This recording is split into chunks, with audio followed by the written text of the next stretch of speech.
Welcome to Our Schools, Our City. I'm Susana Morgan, and joining me today as a co-host is Chad Mazza, our Assistant Superintendent of Schools, whom we introduced on our show last month. Yes. It's hard to believe, but here we are, middle of October, and the school year is just passing us by. I know. It's been an exciting start to the school year, hasn't it? It sure has. Yes, you've often heard us talk about our commitment to the whole child.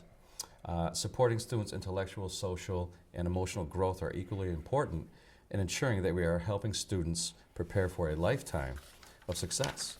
This commitment is a foundation of our vision as a district.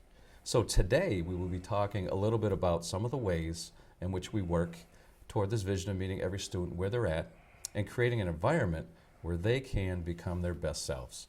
Our work is very much about equity and ensuring that every child we serve is able to thrive. Our work really is very much about equity, Chad, and it's really about making sure that we have the systems and the programs in place to support every student. Yes. And ensure that every student in our district is successful. And today I'm really excited that we have some guests that are really leading this work across the district. First, we have Jessica Boston Davis, who is our new Director for Equity and Excellence, a new position in our district. Thank you so much for joining us, Thank Jessica. you for having me. Good to be here. And next to her is Gilbert White, who is the new Assistant Director of Student Services in our district. Thanks for joining us. Thanks for having me. And also with us today is Marilyn Vrountas, and I got that right, correct? You did, you did. And Marilyn is the Assistant Director of Special Education. Thanks for joining us today. We're looking forward to hearing from all of you. Thank you. So let's get started with our conversation. So first question is basically share a little bit about yourselves and what brought you to public education, and specifically what is your role here in the district. Jessica, we'll start with you. Great. Thanks, Chad. So a little bit about myself. Because we didn't get specific in the question, I guess I'll just start with really who I am as a person, and I'll say this, I always knew I was going to be a teacher, and I think I will always be a teacher in some capacity. So I was the little girl that used to line up her teddy bears and teach to her teddy bears awesome. my homework, and this is a true story, with my chalkboard before completing my homework on my own. And I went to Spelman College, an undergraduate in Atlanta, Georgia, and there I kind of knew I solidified I was going to go into education, and I started to kind of develop these the core values that really drive my passion now. Yes. The main one, and I think especially as it relates to equity, is justice. Making sure all students are provided what they need to thrive in our schools.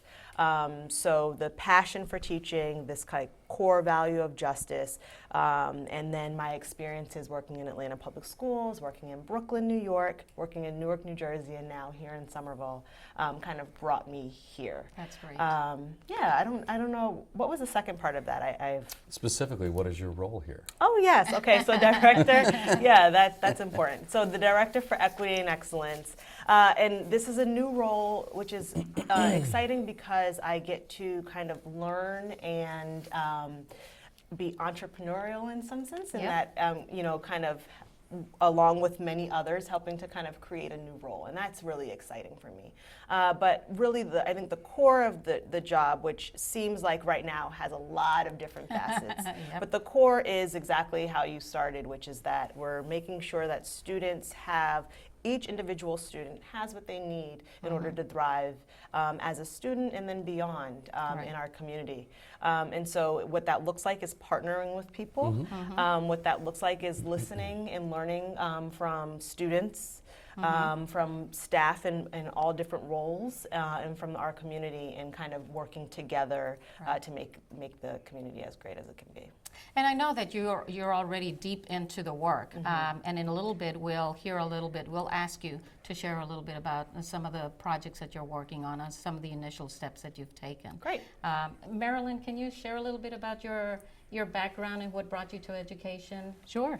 So I have been an educator since I was actually 16 years old. I started as an assistant in a preschool, went on to University of Connecticut, where I graduated with a degree in education, and actually started teaching preschool right after that. And about a year into that experience, I decided I wanted something a little bit more challenging. So I actually started here as what used to be called an ESL teacher in Somerville Public Schools back in 19 1987, and I taught again in That's '88. great. So I don't think I knew that. you didn't know That's that? Oh yeah, wonderful. yeah. Oh, that's So so I started here as an ESL teacher, and then there was a guidance counselor who was taking a position, or I'm sorry, a teacher taking a position as a guidance counselor, and they asked me if I would take on his class a portion of a couple months into the school year. So I taught history Right. at East Somerville Community School, and quite frankly, it's because of those students that I continued on the path that I did, and they're the reason completely that I came back to Somerville. I appreciated them a great deal, and they were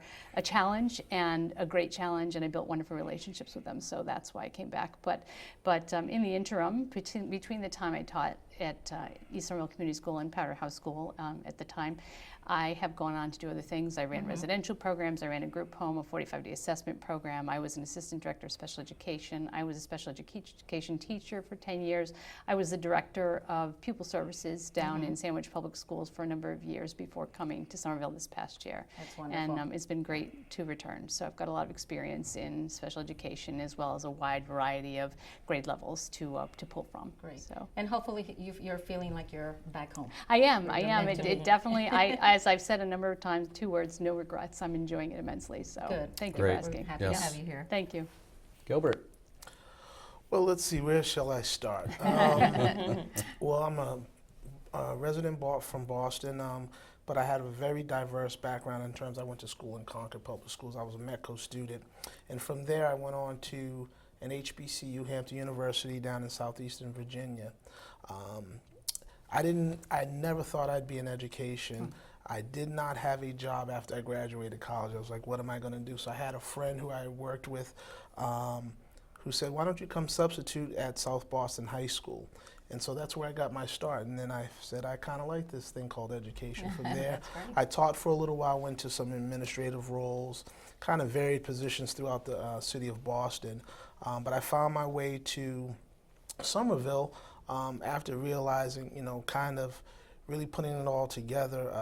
My passion or the heart of my work is if I can help somebody along the way, then my living won't be in vain. So it's true to me to really want to help and support people. And so this position, unique in itself, was just kind of fit where I was That's great. in my career. Where were you just prior to coming to Somerville? I worked in Boston Public Schools as a Okay. guidance counselor. Okay. So I was throughout the city in high schools, middle schools, some district-wide positions, which is similar to what I'm doing now, but it didn't have as much essence and as Right. much purity and as much strength in terms of the work. That's great. Well, I can say that we are very fortunate to have all three of you with us in the Absolutely. district. Thank you. Absolutely. You Thank bring you. a lot of experience, and we're really looking forward to the things that you bring, within the next year and, throughout your careers. Thank you. So, what are the most exciting things? What are you excited about the most in your role as you start your new endeavor here in Somerville? Marilyn, we'll start with you. I can speak to that. For me, I have the greatest excitement comes from the literacy, the work that we're doing on literacy. At this point in time, the district is collaborating with the general education team, the ELL team, along with special education. We're working to break down silos. We're working to align our practices to meet the needs of all of the students in the district, and a big piece of that is the literacy piece. And we have a consultant that's come in to help support that work. Melissa Orkin was here today working with both the educators throughout the district as well as some of the administrators in helping us work toward improving literacy for all of our students across the district. So for me, it's thrilling to be a part of that work. So I'm most excited about that. And in addition to that, we're working with the Department of Ed on our multi-graded programs and trying to determine how we can meet the needs of the students that are in those multi-graded programs at this point in time, to determine are the programs working for those students, and if there's anything we can do differently, what might that look like so that we can support their needs as well. So, so those two things are what's most exciting to me that's going on right now. Is the literacy work that's going on right now connected to the summer literacy program? Oh, it is. It is. Yes. Wonderful. Thank you for sharing that piece. We worked on. I guess Melissa Orkin came. I think it was the end of last year, maybe beginning of the summer, and provided some professional development. I wasn't an educator in this district at that time, but she did come and provide professional development, very targeted skill instruction for the people that worked throughout the summer with our students, and we saw some wonderful gains with the work that she was doing. And today's meeting was actually a follow-up to that, a celebration of sorts, because we saw some great things happening for many of our most students that are struggling most. Right. So, so thank you for asking that. Yes. It's fabulous to hear that we're continuing that work. Yeah. Absolutely. I mean, I'm a big fan of that program. We saw a lot of growth over the summer, which was very, very encouraging for our students. In a short period of time. Very it much was so. an intense program. Correct. Yeah, they said 15 days actually. In Yep. 15 days time, 15 days class time essentially. By the time they set up and broke down, but there were some wonderful gains on behalf of the students that were, as I said, some of the most students struggling the most throughout Right. the district. So it That's seems like fabulous. it's a great move forward. Great. Gilbert. Well, I'm extremely excited about the newness of it all because I don't know Somerville, so I'm still trying to navigate my way around the city. But I think it's the opportunity that Somerville provides by saying that we don't ever give up on a student, Right. and we kind of make sure that we're going to do whatever it is that's in our power. You know, the former director of student services, Rich Malello, has a saying, we do what's in the best interest of the child. And, you know, to always have that in my mindset, along with our director now, Liz Doncaster, just, you know, we do what's in the best interest of the child, and we go all the way to the end. And there is no end, so we just keep pushing forward. That's right. That's right. You know, we That see is him correct. try and see him through graduation. Yeah. Good. Well, one of the things that I've always loved about Somerville since I first joined the district is that it's a small enough district where you can really get involved in a lot of different areas and where you can really make an impact. It's nice to hear that you're enjoying that aspect of the work as well. And Somerville is a fantastic community, don't you Yes, think? It is. I love it it. is. I love having the opportunity just to connect with people. That's Right. kind of it's who I am. So, and then it's big enough, yet it's small enough. Right. So Yep. it feels homey, but yet you feel like you're doing something magnificent. Sure. Good. Jess. Well, I've been thinking since I'm sitting here and listening to these great responses. I think there are two things that I'm really excited about. The first is I'm really excited to just meet students. I met a lot of students last year when I was, so last year I was in the role of finishing my doctorate, and so now that that's done, but in that capacity I was able to go to a lot of clubs and just kind of sit in classrooms, and so I loved meeting students that way. And this year in my new role, I'm excited to like really formalize the ways in which That's I can great. meet students. Yeah. I'm excited to hear their voices, hear their perspectives, hear their needs, and bring those voices to the tables with folks that make decisions. So I'm really excited about that. I think I'll hold my second because it might come up, but it's along the same lines of just being able to kind of meet folks. And Susana, you said That's like great. the size of Somerville. That's something that really excites me, is the fact that you can kind of wrap your arms around it. That's right. Yep. And meet folks from all different kind of pockets there. You make a really good point, because really when we think about it, a lot of the equity work is about elevating student voice and allowing voices that are not as loud or usually don't get heard to be heard. And when you build that as part of your system, then you ensure that you're serving every student in the way that they need to be served, right? Absolutely. Yeah, I think of equity in a few ways, and one of the most kind of important things to remember when we're thinking about equity is kind of power structures and power dynamics, and Right. making sure all voices are heard. Everyone has a voice, but are we listening? Right. Who's making the decisions? Who's at the decision-making table? And are we keeping the best interests of students at heart? And that's another thing that is really important to me, is to be kid-focused. And so, yeah, I think that's a really core, important role for equity. That's right. Yep. Well, I mean, so speaking of equity, you may have heard there's something that we're doing in this district. It's part of the fabric of who we are in Somerville, called Equity in Action. Because we feel that we need to have a lens of equity in everything and anything that we do. I'm excited about this work.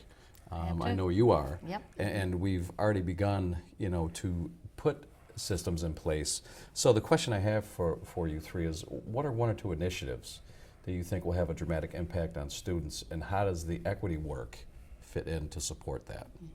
Marilyn, we'll start with you. So for us, again, not to be redundant, but the literacy piece Sure. is one piece. I think because we're working across departments, the ELL team, the general educators, the special educators, we're all working together to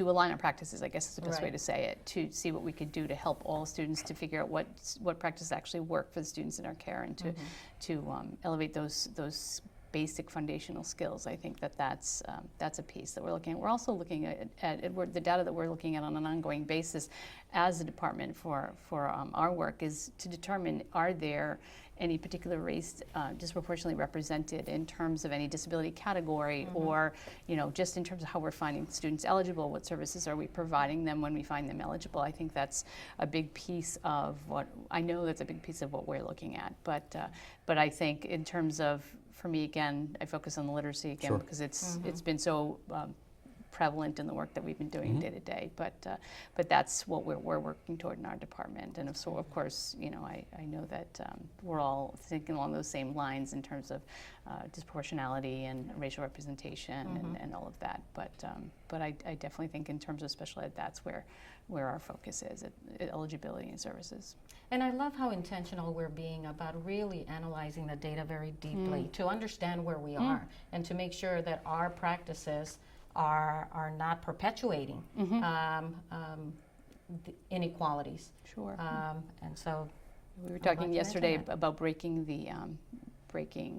the trend in terms of, is there somewhere we can interrupt it? Is there some, are we noticing something that allows us to step in and say, at this point, we can stop that practice, or we should stop that practice because it's leading to some sort of disproportionality. And that's why we're looking in particular at the data around eligibility and service delivery, and how kids are provided services and what services are being provided. So that's great.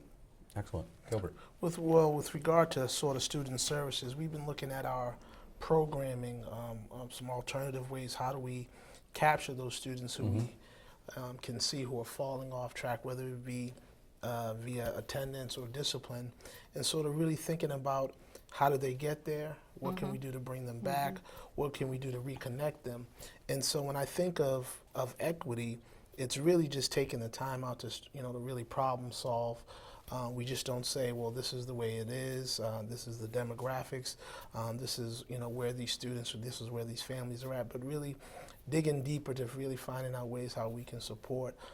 So that's the way I think our department is really looking at inequities, or how do we bring equity into action, is really finding out, again, I'm sure we've all seen the picture of equity in action. You have two kids who are looking over a fence.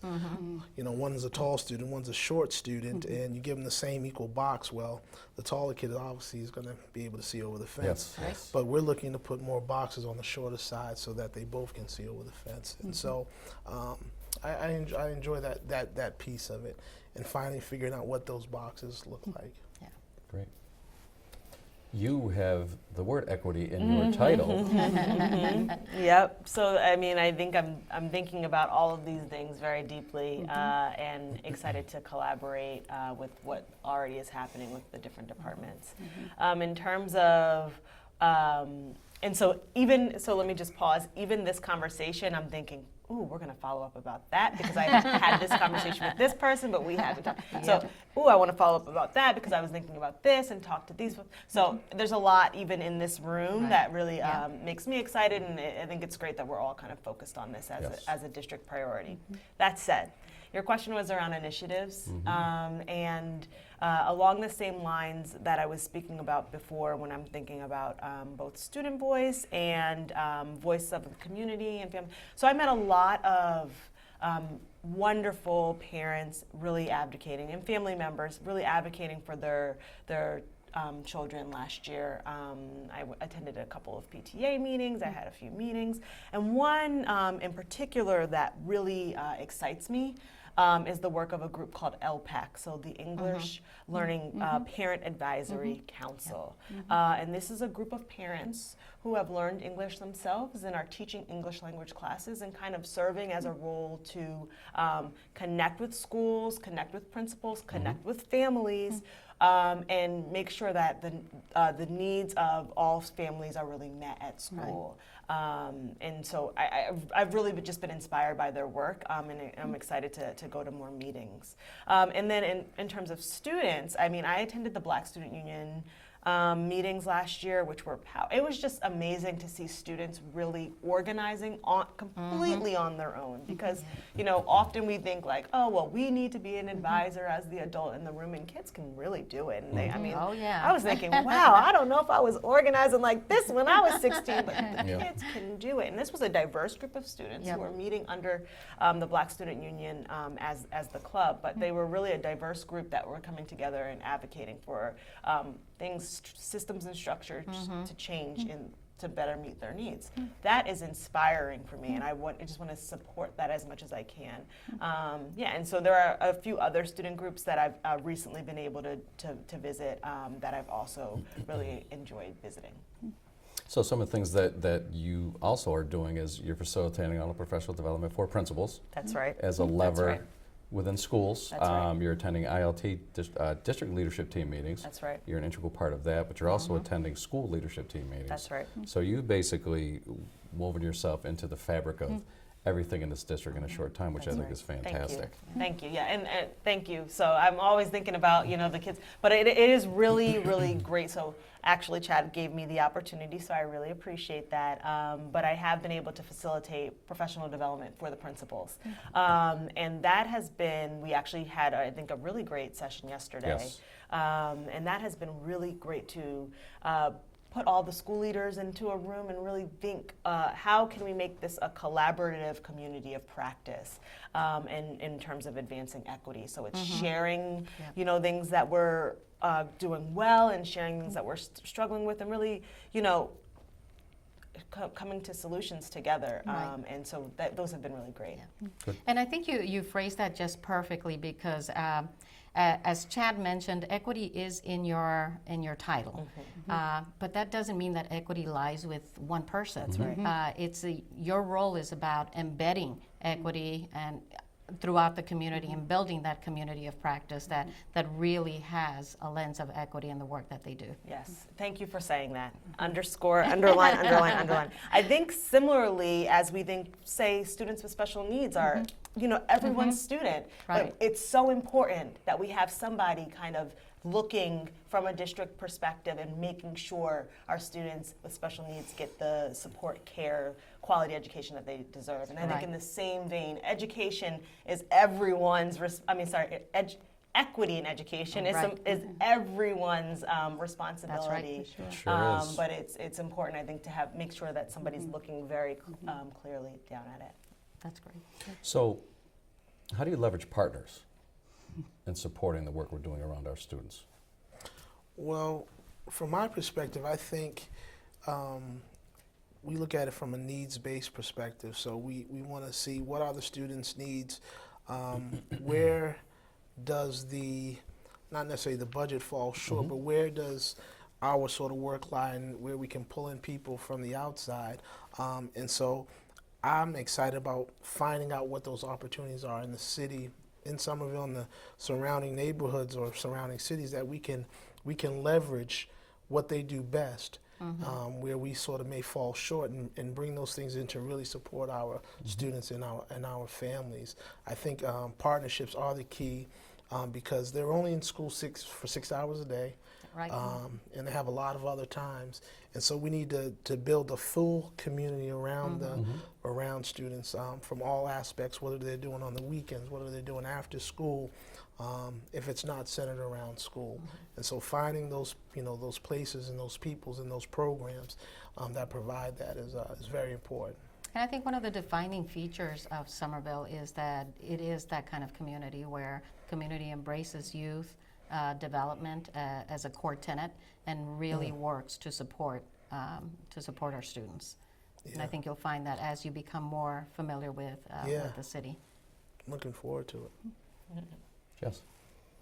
Similarly, I think a lot about when we're thinking about equity and potential inequities, I'm thinking a lot about the out-of-school time piece, and it's really great that Somerville has already thought very strategically around partnerships, and they're continuing to do so. So that's one thing that I'm considering a lot. Good. Great, thank you. Marilyn. And for me, I think of both internal and external partners. I feel very lucky and I guess you could say blessed to have an opportunity to collaborate with so many wonderful people around the equity work and the work in particular with our department for students with disabilities. So we have a lot of wonderful things happening internally. As far as externally, I'm still getting to know the district again. I have not yet had the opportunity. I'm very much looking forward to meeting with the Special Education Parents Advisory Council, Yes. also known as CPAC. So I'm looking forward to meeting with them and to learning what agencies exist within Somerville to be able to support the students both in and out of classroom time, however that might work to benefit us. I know we've already met with a few of the obvious DCF, et cetera, but we're looking to expand that, and hopefully as time goes on I'll learn more and go from there. But it's been a great experience so far, and again, a lot of wonderful people both internally and externally, so thank you. Believe it or not, we're getting close to the end of the show. We're running short on time, but one final question. If you can just briefly explain, share what you hope a student will get at the end of the school year from the work that we're doing as a school district. Want to start, Jess? Sure. I think that I hope that a student will say, I feel seen and I feel heard and I feel valued, and they can speak to how that's happened in their schools. I think that's really at the heart of equity, every individual student feeling seen, heard, valued. That's beautiful. Thank you. Similarly, I want every student to feel cared for. Someone outside of the adults in my particular home, they care about me. There's a community that cares about me. Thank you. I would have said exactly the same. Caring about me and supported, I think, is the only thing that I would add. I would want them to feel supported, that we did our best as a district to help support them in learning so that they go on to do wonderful things. So that's where Because education is very much about relationships, right? It certainly is. for sure. Well, just a quick reminder to please stay connected. Follow us on social media. Visit our website to learn what's happening in our schools, in our district, and in the community. And a couple of quick reminders. Schools and district offices will be closed on Monday, October 14th, in observance of Indigenous Peoples Day. And another reminder that as the winter season approaches, because it is coming, Chad, to please remember that the SFLC clothing closet is open every Thursday from 12 to 3. And they offer free resources for families in need. It's a wonderful resource, and we hope that families will take advantage of it. So we want to thank you for joining us today, and we hope that you'll tune in every month to learn the great things that are happening in the Somerville Public Schools. I want to thank our guests, Marilyn, Gilbert, and Jess, for being wonderful resources for us in the district. Like I said, we are very, very fortunate to have you three, so we are very thankful. And thanking the crew, Steve DiCarlo, Joe Constantine, Lenny Scaletta, and Ben Martin. And finally, a special thanks to you, our viewers, for watching Our Schools, Our City, and for being our partners in education. Thank you.